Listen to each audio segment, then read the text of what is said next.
This video in no way condones fraud, but instead explains how it happens and the consequences thereof. Scammers, beware. By the end of this, you'll reevaluate what you think you plan on doing.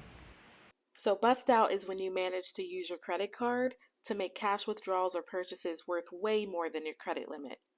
To successfully do this, you have to make a fake payment to artificially inflate the balance. Sounds confusing? Well, get your pen and paper ready, ladies and gentlemen. Let me explain. First, you want to open an account with a bank, any bank. Most scammers open their accounts online with a stolen or fabricated identity. But just know that if you steal an identity in order to do this, then you're a very bad person and the pits of hell are waiting for you. Now, when picking a card, you're looking for any card that's going to give you the highest credit limit. Once you're approved, you'll want to max out the account. For instance, if your credit limit is $5,000, then you'll withdraw $5,000 in cash advances, making your available credit $0. Once you max out the card, you'll initiate a payment.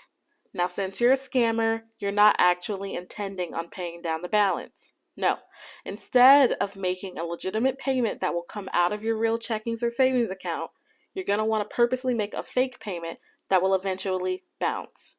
Whether you do this by fake check, fake ACH transfer, or fake wire is up to you. So if you owe $5,000, then you'll want to make a payment of $5,000 to bring your balance back to zero.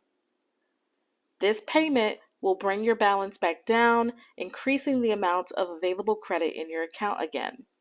Use this available credit to your advantage.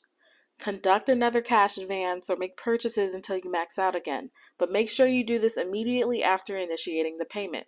You don't want the bank to realize that the check or wire will bounce before you max out the card a second time, because once that payment bounces, you're done. The bank will be on to you and they will close the account. Sounds simple enough, right? Well, you're wrong. The hardest part of this scam is not letting it get to your head.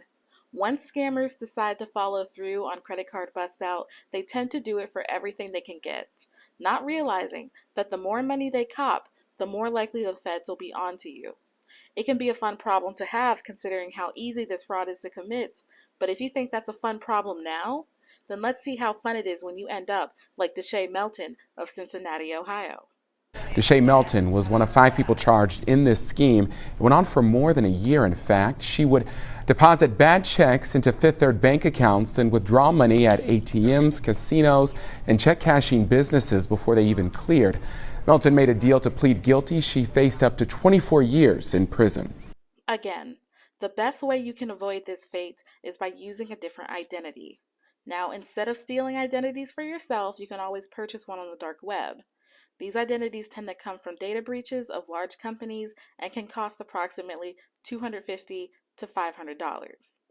These identities can help you remain anonymous, but banks honestly are catching up to criminals every day by using other electronic data points to identify you. So to truly be able to get away with this crime scot-free is becoming more and more impossible by the day. So the big question is this crime worth it? Ask Shea, who was sentenced to 4 years in federal prison. Ask Lakeisha Williams of New Orleans, Louisiana, who got 9 years for credit card scamming. Or ask Courtney Hilaire of Providence, Rhode Island, who got 5 years in jail. And ask Mayor Charles Smith of Woodmere, Ohio, who's facing 12 years in prison for conducting $10,000 in credit card fraud to offset gasoline prices. Is it worth it? Only you can decide if it is.